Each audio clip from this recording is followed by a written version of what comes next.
Rural Americans deserve access to the best of what our nation has to offer, especially healthcare. Across every state and every community, America's rural hospitals are the first line of defense, protecting our families, neighbors, and loved ones. No matter where you live, hospital care doesn't clock out. They're there 24 hours a day, 7 days a week, 365 days a year. Each year, America's over 5,000 hospitals care for millions of patients, providing 24/7 emergency care, delivering babies, cancer treatments, and other life-saving care that patients rely on. Behind every one of those patients are doctors, nurses, and caregivers working tirelessly to keep people healthy and safe. Hospitals are our community's lifelines. They employ our neighbors and keep our families healthy. But now, some in Congress are threatening access to care. Tell Congress, protect patient care to keep America strong. Don't cut rural health care.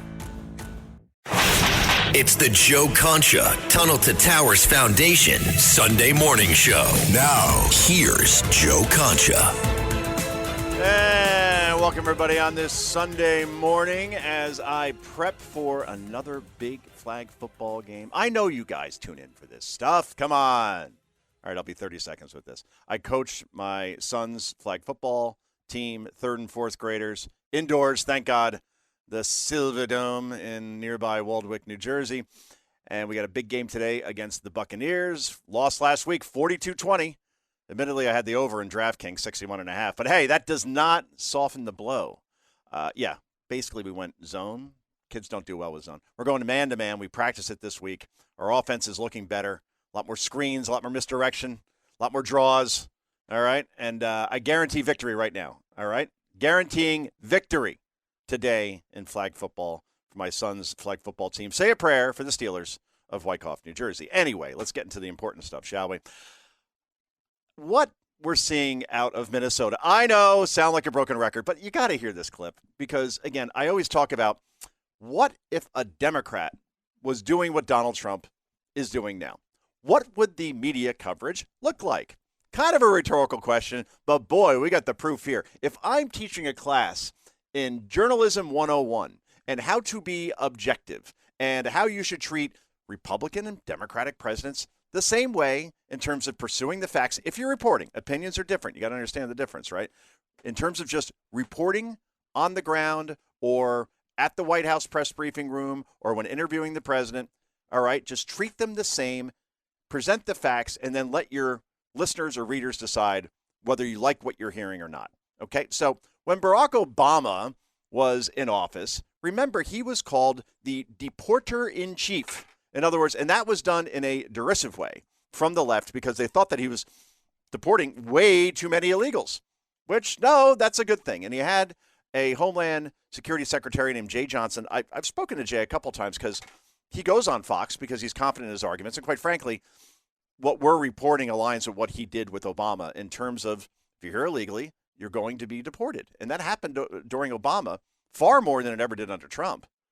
Yet now we're hearing about Nazis in Minneapolis as far as ICE agents, 1930s Germany, the secret police, the Gestapo, as goofy Governor Tim Walz calls them, and other Democratic lawmakers as well.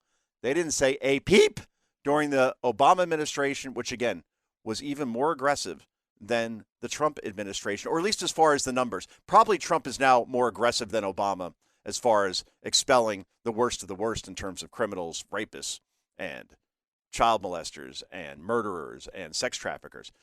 Over time, if you look at Trump's 4 years here in his second term, he will have deported more people than Obama, but not by much. And the reason why I'm making this so-called argument is because CNN, this clip was unearthed, and it's from an account called Maze, all right, at, I believe it's Mazeamoore, Maze Moore, all right. This guy is great at finding old clips and pointing out the hypocrisy of the media.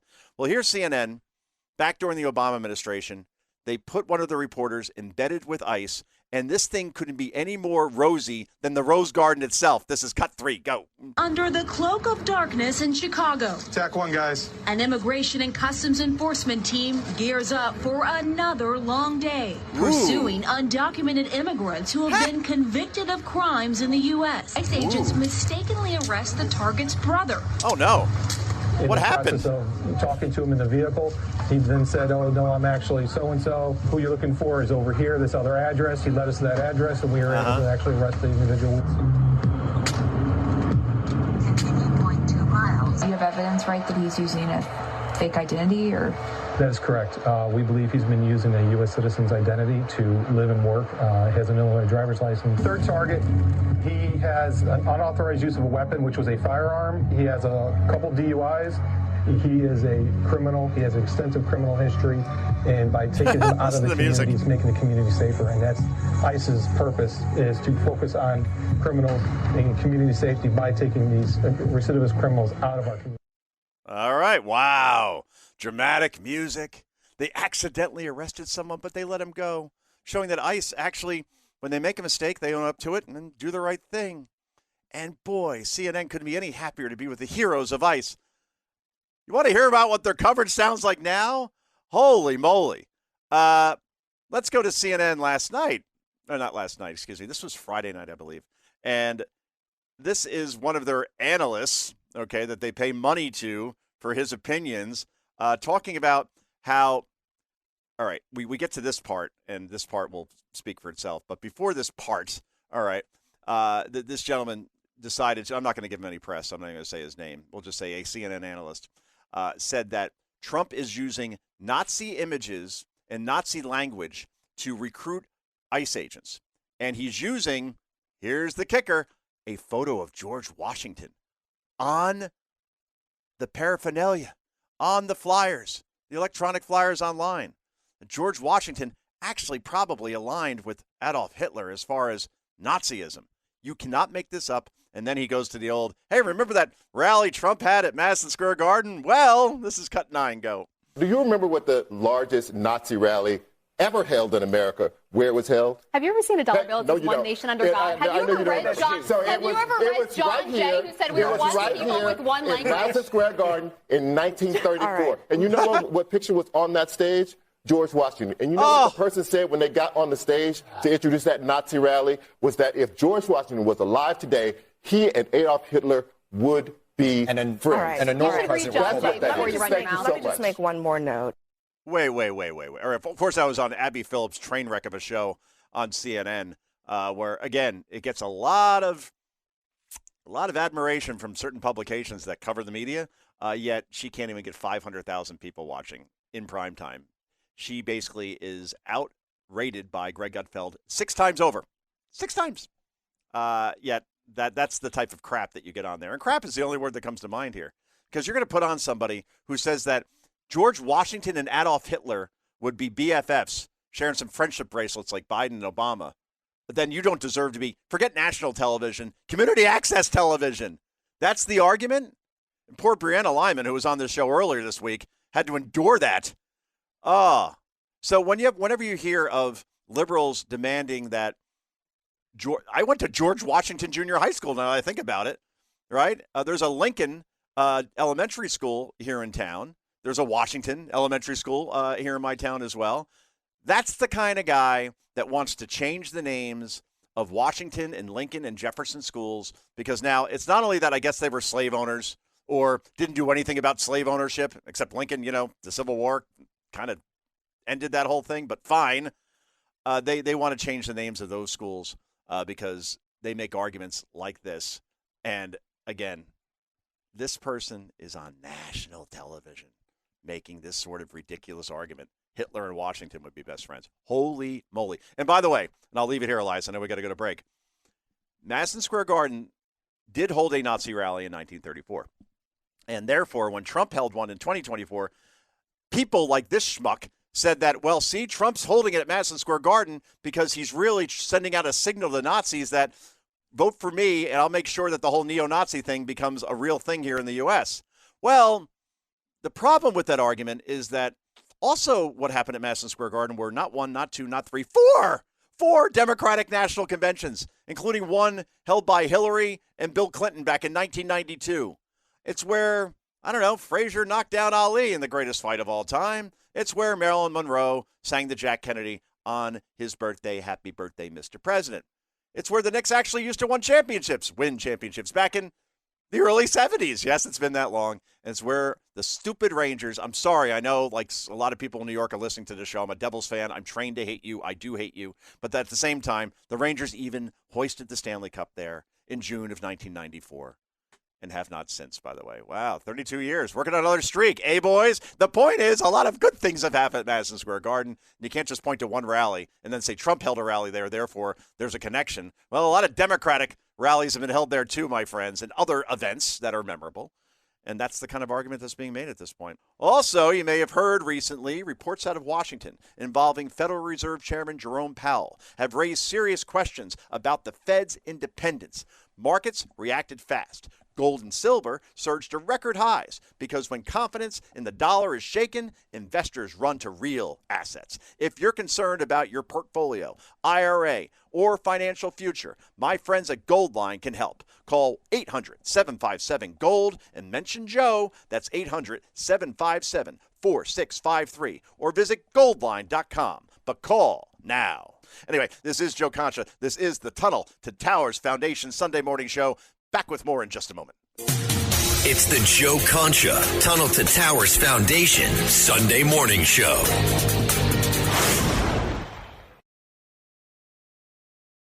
Rural Americans deserve access to the best of what our nation has to offer, especially health care. Across every state and every community, America's rural hospitals are the first line of defense, protecting our families, neighbors, and loved ones. No matter where you live, hospital care doesn't clock out. They're there 24 hours a day, 7 days a week, 365 days a year. Each year, America's over 5,000 hospitals care for millions of patients, providing 24/7 emergency care, delivering babies, cancer treatments, and other life-saving care that patients rely on. Behind every one of those patients are doctors, nurses, and caregivers working tirelessly to keep people healthy and safe. Hospitals are our community's lifelines. They employ our neighbors and keep our families healthy. But now, some in Congress are threatening access to care. Tell Congress, protect patient care to keep America strong. Don't cut rural health care.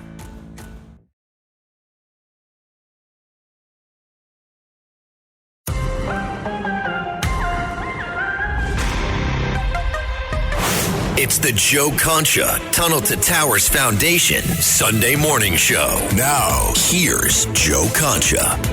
Welcome back, everybody. Well, looking at polls, and I know it's early. I get it completely. It's early 2026, but guess what?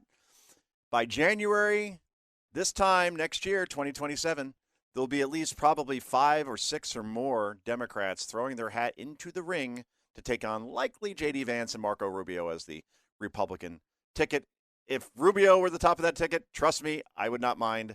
But I love J.D. Rubio. I think either way, that's a victory right there in 2028. If everything is going in the direction that it is right now, as far as the economy just exploding. I mean, I'm hearing now estimates. Gross national product, GDP, 6%. It was in the 2s during most of the Biden administration. Now we may triple that in terms of growth. There are now 27 states where you could get a gallon of gas below $2. Not bad. And even some states where it's below $1.50. And by 2027, we're going to be hearing about 99-cent gas somewhere like Colorado, Utah, Tennessee. Trust me, it's coming. And obviously the stock market, look, we're looking at, I think, by the time we get to 2027, you're going to see highs 54, 55,000 Dow. People used to write books like 10 years ago, the $50,000 Dow, and you're like, what are you, crazy? I know it's going to go high, but not that high. And remember, April 2nd, Liberation Day, the tariffs, the war begins. We're told recession is coming. Stock market is going to crash. 2008, the Great Recession coming all over again. And look at where we're going now. Everything is just skyrocketing. And obviously the Venezuela snatch and grab, that's going to open up oil markets to where you're going to see well below $50 a barrel for oil. Trust me, I'm not sure I know what that means, but I'm told that under 50 is very, very good. Never worked in the oil business. Watch Dallas for a while. Great show. Great show. No one can remember who actually shot JR. They know the episode. They know that something like 80 million people watched it, which is kind of an insane number. That's a Super Bowl number, basically. But no one ever remembers who actually shot JR. Wasn't Sue Ellen. Wasn't Bobby. All right. Wasn't Miss Ellie. All right. Wasn't Ray, the freeloader. All right. But Catherine, actually. was the sister of Pam, I believe. I know, I got to look that up. Who cares? This was 50 years ago. The point is, 56 years ago? Am I doing that right? 46 years ago. That was 1980 when that happened. So that's where we're headed. But on the Democratic side, when everything shakes out, and you're going to see a good 25, 26 people run for that nomination, probably 15, 16 of those have no aspirations of winning. They just want to be on a debate stage. They want the free advertising that goes along with that as far as their brand, all the free airtime, free media. So you're going to see like a Jasmine Crockett after she loses badly for that Senate seat in Texas. Then she'll run for president because why not? And then CNN and MS Now, New York Times will be dumb enough to interview her over and over again, where she'll be polling like Eric Swalwell kind of levels at 0.0%, but it won't matter. You have a bunch of other grifters that are going to throw their hat into the ring, knowing that they can't win. But again, they get some airtime, they get a book deal. Maybe they aren't in government at this point, so okay, they get to be another rotating host on The View, or they get their own show on MSNBC, whatever, right? Most will be doing this for the attention and not to actually win. I think Gavin Newsom, however, is as serious as a heart attack when it comes to winning this. Not because he wants to make the country better. This has always been about ego and entitlement. He's kind of like Hillary Clinton, except TP standing up. Like, that's basically the only difference. Like, Hillary really, really wanted to be president because she felt entitled, and she always wanted that mark in history that she's the first female president, that she broke the glass ceiling. Remember her slogan in 2016, "I'm with her." That's your slogan? I'll take "Make America Great Again." That sounds like that would be better for me than "I'm with her." Total gender exploitation in politics. And, of course, it didn't work out for her. Same thing with Newsom. Newsom wants to be president for the state dinners and for the celebrity aspect of it. Much like Obama, I don't think he actually wants to work because I never see him work in California. How many homes have been built since the Palisades fire a year ago? One. Have the reservoirs and has the water thing been fixed? When firemen went to go use water to put out those horrible fires from fire hydrants and nothing was available? Nope. How are the taxes doing over in California? Still way, way, way too high. Homelessness that he was supposed to cure? Nope, it hasn't happened. That cure has not happened. $18 billion for a train, high-speed train, that has never been built. So the Newsom record is horrible, yet he's at the top of most polls for the Democratic nomination because good hair, nice smile, no weight problem like Jackie Gleason over in Illinois, J.B. Pritzker, and the guy can lie with the best of them. But he actually had to sit down with somebody who knows how to debate and has a very big brain in Ben Shapiro. This is cut one. Go. How about radically lowering the income tax rates in the state? California has tax. I mean, there's 16 states right now. Let's talk about those 16 states. Why don't we talk about California? That's I'm going to. They tax their low-wage earners more than California taxes its high-wage earners. Let's talk about those lowering those tax rates in those 16 states. You see what Newsom does. He can't talk about income taxes in California because they're the highest in the country. Just like here in New Jersey where I live, highest property taxes in the country. So the only way you spin out of that is to talk about other states and what they're doing because he can't defend his own state. And you heard Shapiro, why don't we talk about California? That's why you're here. And Newsom ignores the question and keeps going. And for most interviewers, they will just allow that to happen. That goes on for a while, but Ben sticks to it as far as trying to get an answer out of Newsom, and it just never happens. Here's Shapiro interviewing Newsom on trans kids in sports and that issue. Newsom has been all over the place on this. On one hand, he told Charlie Kirk last year during, I believe Charlie was Newsom's first guest on his podcast, and Charlie held his feet to the fire as far as trans athletes, men, playing against women in sports in California and Newsom signing a law into it. And then Newsom pivoted and told Charlie what he wanted to hear, saying, yeah, I actually do think it's unfair. And I think we do need to do something about it. And he's done nothing about it since. So here's Shapiro asking Newsom a follow-up on that. And here's Newsom's non-answer. Cut 7, go. People are going to public schools and coming back, having surgeries and coming back the next day is absurd. No, but there are certainly cases in which kids are being, quote unquote, socially transitioned at school without parents knowing about it. I know some of the parents to whom this has happened. I mean, this is the fundamental question that lies at the root of all of this is the question that you're not wanting to answer, which is whether boys can become girls. Yeah, I think for the grace of God. What is that? That's not an answer. By the grace of God. Do you believe that parents should be informed that their kids are transitioning or not? Do you believe that's the right thing to do in the first place? Do you believe that people who do this have severe mental problems? Anyway, this is Joe Concha. This is the Joe Concha Tunnel to Towers Foundation Sunday morning show. Back with so much more in just a moment.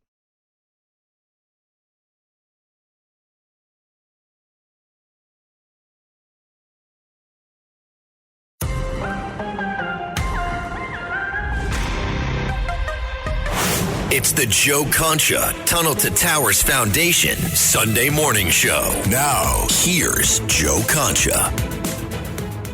All right, everybody. Do we all know what DEI stands for? DEI. Not what you think. I have my own definition, and that is didn't earn it. Because it's true, right? I mean, let's look at Kamala Harris for a moment. Now, why was she selected to be vice president? For her qualifications? Actually, Kamala did an interview recently with the insufferable Kara Swisher and said that she was the most qualified person ever to run for president, which I found kind of funny because in the end, she was a DEI hire. There's no other way to put it. Because remember, Joe Biden lost Iowa badly in those primaries, lost New Hampshire badly in those primaries. His campaign was dead, and it should have been, because the way he performed in those primary debates, where he talked about, hey, if you want to teach your kids, turn on the record player at night. Turn on the record player at night? Is this 1954? Dude, where are you? And I got to hear like, wow, we didn't know anything about his cognitive decline until that debate in 2024. Trust me, go back to the 2020 campaign and hear the profoundly odd things that he would say, and already age was making its way into that brain. And I feel bad, because this happens to a lot of older relatives that we have, but usually those relatives retire. They go off to a fun place with other retirees, or they're taken care of, or maybe they become a golf starter at the local golf course. That was better for Biden, not being leader of the free world. But because his wife so badly wanted to be first lady and his son really was making good money when he was vice president, imagine how he could do if old Joe, the big guy, was president. They really pushed him to stay in the race. And then Congressman Jim Clyburn steps in and says, okay, Joe, if you have a Supreme Court justice that is a woman of color and you have a vice president who is a woman of color, then I'll endorse you. And, of course, the Biden people agree to this because if they don't win South Carolina, he's out of the race. Clyburn endorses him. It has a large black population in South Carolina. Charleston, one of my favorite cities, probably is my favorite city in the country. Best food anyway.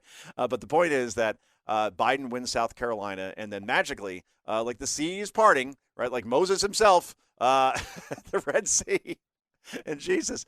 Oh man, yeah. Everybody decides to drop out. Buttigieg, who won Iowa, and Amy Klobuchar, and Elizabeth Warren, who were endorsed by the New York Times to be the nominee, and all these other competitors suddenly say, all right, Joe, it's all yours. Bernie's the only one who stays in for about another 5 minutes. And then Biden's basically handed the nomination, which is ironic because Kamala literally was handed the nomination in 2024. But then he has to make due on his promises. Now, he can't on the Supreme Court justice because he's not elected yet, but he could with Kamala. So he had three choices. Let's see. It was Stacey Abrams, right? The original election denier who lost Georgia not once but twice to Governor Kemp. Down in Georgia, and then said that the election was stolen from her. Odd. That sounds insurrection-y to me. You're not supposed to talk like that. All right, so a loser like Stacey Abrams would be one choice. Then the mayor of Los Angeles, Karen Bass, who was really shown to be awesome during interviews. No, she's not. Or awesome running Los Angeles. No, when you go to Africa for a wedding at a time when you were told, hey, these wins, these Santa Ana wins, are really going to be horrible, and it could cause some, some wildfires that could be pretty devastating. All right, I'm out of here. First class, Africa, got a wedding I have to go to. Okay, so that was a bad choice in retrospect. So then the only other choice was Kamala Harris.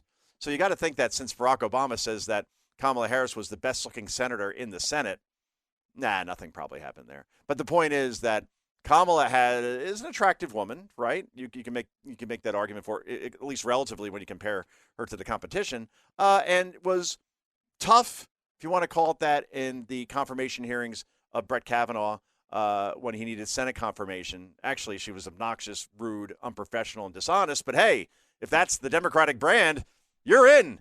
So Kamala gets chosen to be the vice president, not because of her time in the Senate when she did nothing, and not because when she was a prosecutor in California where she did nothing, And maybe she got to that position in the first place because of other positions that she was in with Willie Brown. The point is that Kamala Harris is the ultimate DEI hire. So then DEI was a thing during the Biden administration. And even now to the point where it's still a thing, it's going away. A lot of corporations don't have DEI programs anymore. We certainly don't in the Department of Defense, thanks to Secretary of War and our friend Pete Hegseth. But Star Trek still is woke, apparently. Star Trek's still a thing. I thought with Shatner that thing went away. But no. So here is cut 4. Here are cadets now being required to get DEI training. This isn't AI. This is actually a thing, meaning Star Trek is now, like Snow White, dead. This is cut 4. Go. Name of this cadet. Being a cadet in Starfleet Academy means being open to the people around you. And that connection is where time and space really live. I don't need connection. Yeah. You're a genius who owns all the suffering. I only know 2 things, kid. Number 1, old age and treachery always triumph over youth and a smart mouth. Oh, God. Oscar Wilde. Love that dude. Fun fact, when he died, they had to put glass over his tombstone because people kept trying to make out with it. This is Star Trek?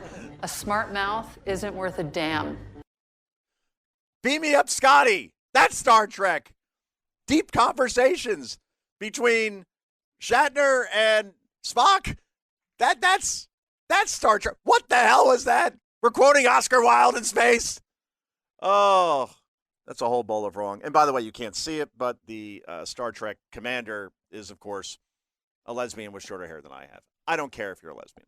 All right. I don't want to hear about homophobic or anything else like that. All right. I'm open to everything. Gay marriage, have fun. Right. I don't care who you're sleeping with. I have apathy towards this topic, not hatred, not advocacy, not opposition. Just I don't care. And I think that's most people. We don't need this thrown in our face anymore. I want to watch Star Trek. I want to see the good guys beat the bad guys and a couple of lasers going somewhere. And the good guys almost always lose until they come back. And then the bad guys are surprised that because they're on the verge of victory and then it's snatched from them, from the good guys. That's Star Trek. Not whatever the hell that was. But that's where we are at this point. Also, recently, reports out of Washington involving Federal Reserve Chairman Jerome Powell have raised serious questions about the future independence of the Fed. Markets reacted fast and decisively. Gold and silver surged to record highs because when confidence in the dollar or in the financial system is shaken, investors run to real assets. If you're concerned or just trying to understand what this could mean for your portfolio, your IRA, your financial future, my friends at Goldline can help.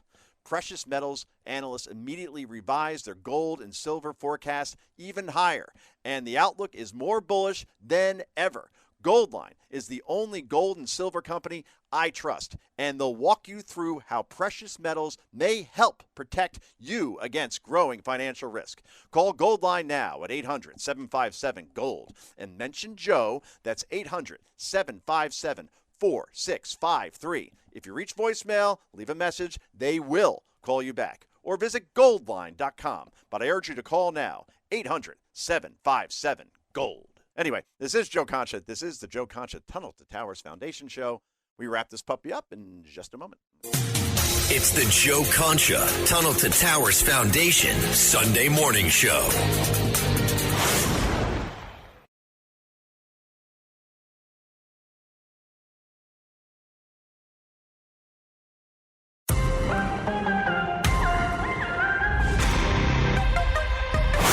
It's the Joe Concha Tunnel to Towers Foundation Sunday Morning Show. Now, here's Joe Concha.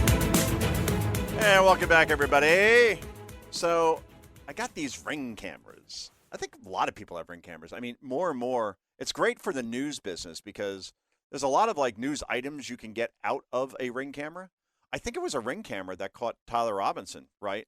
Who shot and killed Charlie Kirk at Utah Valley University September 10th. And eventually, it was a Ring camera that showed him walking very fast or maybe even like jogging down the street. And then eventually it was another camera that revealed his face where his father, who actually was in law enforcement, turned him in. But Ring cameras seem to be everywhere. So even when you have these porch pirates that steal Amazon and other deliveries off of your porch or your stoop or whatever, some news reports will literally show like these people doing that, or some other weird stuff like drunk guy drives into house with car. Like you get that from the Ring camera. So my Ring camera, it pops up every time there's movement in front of like a certain part of my house. And this one just shows in the backyard. My wife had to go back out there for a second, but now the dogs are running after each other at an incredible pace. I have a mini petite golden doodle and a Westie, and these are like the best buddy cop movie ever. Like we thought the Westie, who's a little bit of a curmudgeon, that's how Westies are. They kind of go in their own ways, wouldn't get along with the new dog. My daughter wanted a dog for herself when she was 9 years old. So we said, all right, her name's Cameron. I said, all right, Cameron, I did the math. If you score 10 goals this year on your club team in soccer, then you can get the mini petite golden doodle that you want, because she kept showing us pictures, and then we matched up the breed. So sure enough, she plays goal half the time. So I did the math on this. It was a fixed fight. And I said, all right, she's in goal half the time, and she's on this club team, which is one of the top teams in New Jersey. They actually rank, like 10, 11, 12-year-olds. I don't know how they do this, but they do. And sure enough, most of the games are 2-1, 3-2, like the old Devils games like back in the 90s. Like a lot of defense, hard to score. And if she's in goal half the time, I saw no mathematical way that she could get to 10 goals, which is kind of cruel on my part. But, hey, these things are expensive. Dogs these days. And I know you say, all right, get a rescue. I get it. There are a lot of health problems with rescues, but I'm not gonna diminish that, because I have a lot of friends that have had rescues that there's been no health problems whatsoever if you get them to a vet on a regular basis, and maybe they can catch things before they go wrong. So I am really the truly horrible person that doesn't get rescues, but fine. So we got this dog. It was delivered from West Virginia, by the way. And then we had to meet him at a rest stop in New Jersey. It was like a drug deal except with a dog, like cash dog. But it was like a legitimate place. Like it wasn't a puppy mill or anything like that. We did our research, and they've been in business for like 50 years and top rank in West Virginia, apparently. So there you go. The point is that during the season, young Cameron is at 3 goals, and there's 3 games left. I'm like, all right, there is no way, unless she suddenly morphs into like the soccer version of Wayne Gretzky, is she going to get to 10 goals. Well, sure enough, we play this one team who wasn't part of their normal schedule, so I thought they might even be tougher. Turns out, no, not on their level. So Cameron doesn't start in goal. Fine. She scores once, scores twice, scores 3 times, 4 times. The coach then says, all right, guys, no more scoring, because they're up like 6-1 at this point, and it's in the second half. And our coach isn't a dick. Like, he's not going to run up the score, during a 10-year-old's game. You just don't do that. So they kind of go to a 4 corners version, the old basketball version when they didn't have a shot clock. Okay, we're just going to pass. We're not going to shoot. My daughter gets back in the game. She goes right through that red light, scores a 5th time, scores a 6th time, then gets taken out of the game after celebrating by doing a woof, woof, woof, which was not good. Coach takes her out, said, I told you not to score, and then kind of gives her like a smile because he knew about the bet. So now she's at 9 goals. There's only 2 games left. She plays 1 game, whole game in goal. Great saves. Martin Brodeur of soccer. Again, I don't know soccer too well in terms of players, so I go to hockey every time, and usually the Devils. So the point is, now she has 1 game left. She has to score a goal. I could be the horrible father and said, you only got the 9, you didn't get the 10, you're not getting the dog, which I went back and forth with, like, do I enforce my own rule, or am I a sucker? She is 10, and, gives you those little puppy dog eyes, and what are you going to say? Well, in the second half, tie game, 1-1, he puts her on offense, and she scores with about 2 minutes left. A celebration like you've never seen before.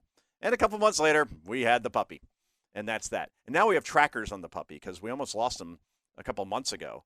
The landscapers, they're great, but one of them forgot to shut the gate, and then they wandered off at like 10 o'clock at night. Hard to find a dog at 10 o'clock at night when we have a lot of woods around us, but we were able to eventually. Every neighbor basically went out with their cars, with their headlights, kids on bikes. I mean, you name it. It was a Saturday, so everybody was up a little bit later. It was during the summer, and we were able to find the dogs. But we said, okay, we're going to put a tracker on these guys from now on, which you can do, which is amazing. It's like LoJack for dogs. And not only does the tracker tell you, A, when the dog leaves your property, but also how many steps it gets in. It has like a step tracker. And our dogs apparently get 200% more exercise than the average dog in their breed does, which is really remarkable because they're chasing each other in the backyard all day. And when they're not, they're chasing rabbits, squirrels, you name it. And then we take them for long walks anyway. So, yeah, these trackers, I recommend them, right? They're not that expensive. And then, A, you'll know where your pets are at all time. And B, you know if they're getting enough exercise. So that is my, you know what? It's a Sunday morning in January. This is called the ultimate tangent, but maybe you found that interesting, maybe you didn't. All right, let's get to the more serious stuff, shall we? And that is, of course, well, this isn't serious, actually. This is just funny. after Tim Walz was chosen by Kamala Harris, again, the one big decision she had to make during that incredibly stupid 107-day campaign, who am I going to choose as my vice president? Josh Shapiro in a state where he's at 60% approval, in a state that I have to win, Pennsylvania. Mark Kelly, the astronaut, the hero, no hair. All right, good enough. He won't hurt me, I suppose. He won't necessarily help me. Kind of a dry mop when it comes to listening to him speak when he isn't telling the military not to follow orders. Yeah, he would have been a pretty safe choice in a swing state, Arizona. He's a senator there. No, she goes with goofy Tim Walz in a state that she does not need, in a state that has not gone red since 1972. Pretty sure it's safe. And after Walz was selected, the media, of course, without knowing a thing about this schmuck, decides that they're going to just coronate him as America's dad. It's not Cosby. It's Tim Walz. It's cut 8. Go. And I think the party has had these debates and these moments and these freakouts and then the stabilizing. But Harris is leading to now handing off as a running mate, someone who we just saw gave that speech. This is America's dad, America's football coach. She called him Coach Walz. Yeah, Coach. America's teacher. Yeah. The teacher that's cool enough without trying to be cool. I mean, that's Ari Melber over on MS Now, MSNBC. I mean, there's a colon joke I can make here and derrieres, but I'm just not going to do it for the sake of the FCC. The point is that all those things that he mentioned, America's dad, okay, married his wife on the anniversary of the Tiananmen Square massacre because, quote, we wanted a day that we'd be able to easily remember, unquote. Remember, this is the guy who went to China more than 30 times with his students. So speaking of teacher of the year, that's pretty much the last place you want to bring students to. And then at one point during debate with J.D. Vance, he said that he learned governance from the Chinese government. That's your role model? That's a problem. So, yeah, not a good teacher. As for the football coach thing, I could go off on this until the cows come home. He's not America's coach because he was a volunteer assistant coach because, again, this teacher in his 30s was driving 96 miles an hour, got pulled over by the police, obviously got a DUI.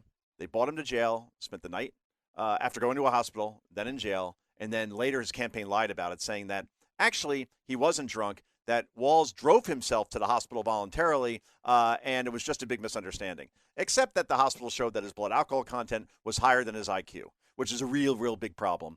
And obviously there was a DUI because then he wasn't allowed to coach because that was a rule and probably is still a rule and should be a rule in many schools across the country. So, yeah, Tim Walz once hailed as America's dad, and now he's going to be Big Daddy in a cell block near you, probably for all of this fraud that happened under his watch in Somalia, in Somalia, might as well be Somalia, in Mogadishu. No, it's not Mogadishu. It's Minneapolis and in Minnesota to the tune of billions of dollars. He claims he knew nothing about it.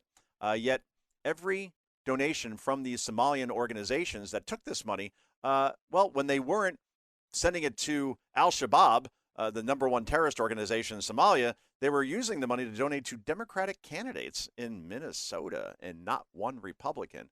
I'm sure Walz knew nothing about that in any way, shape, or form. Another winner out of Minnesota, who we play now on the show on a daily basis, is Mayor Jacob Frey. Yes, this guy mocked an ICE agent for getting hit by Renee Good's SUV, and he was hit. And Frey actually mocked him by saying, yeah, he hurt his hip a little bit, had a little hop in his step, but he hurt his hip in the way that you would hurt it if you tried to close a refrigerator door with your hip. You a-hole. This is a federal officer that's cleaning up your city from the worst elements imaginable who entered the country illegally that you embraced.